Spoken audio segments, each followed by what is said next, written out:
Good morning, everyone. So you can see Darth Vader here. Um, Actually, there's not much. There you go.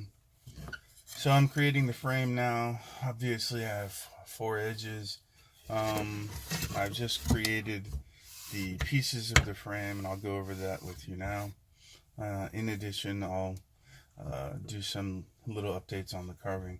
So here's the left hand side. It's a basic edge, just a flat piece that I normally use, and the lip, and that will go on this side here.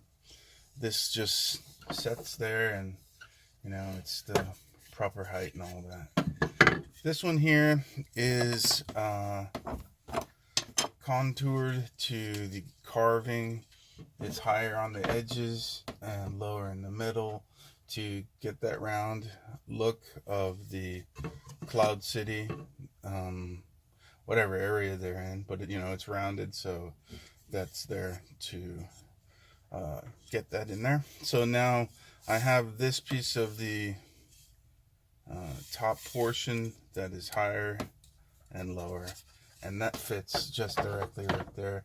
It doesn't look like it fits perfectly because it's on the edge of the easel, but it fits. So that goes there, and that's nice. All right. This one here was contoured for the right hand side. You can see that it's contoured lower here and coming up here. What this is going to do is sit when it's in the right spot right here. And what this allows for is the rail and the cloak, and then the edge of the side. So that sits there. It will look up here a little bit off if it sits, but it's not going to sit there. It'll be up around here somewhere. So that will fit nicely. And it's all sanded down and cleaned. I will router the edges today on all pieces.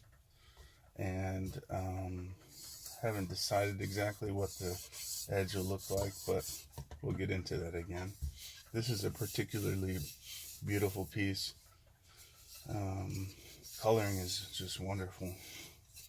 So, right, then the final piece, which is the bottom, sanded down and cleaned. So this one, it's 4 inches, and I'll go over that with you as well. What this one allows for is this position. And so let me go over how that works, at least in my mind. We have my measurements.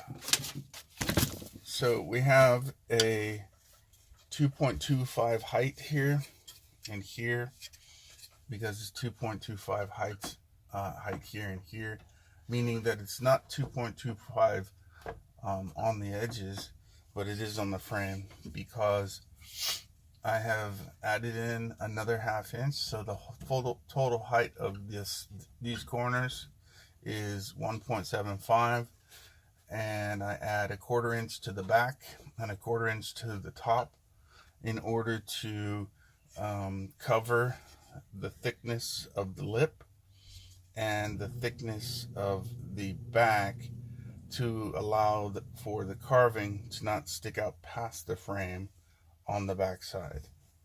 So it's got a lip on the back. It's got a lip on the back, and it's got some space in between here, a tiny bit, and it allows for the thickness of the lip so that it just sits perfectly. And that gives it a 2.25 height. So this one also 2.25, everything included, the back lip and the top lip, and that will sit there.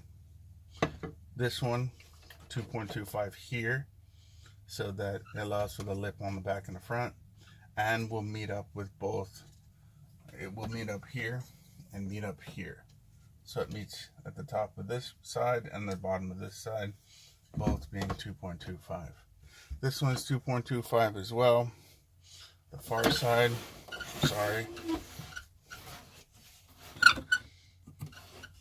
This is 2.25 as well, allowing for this 2.25 to meet up with it.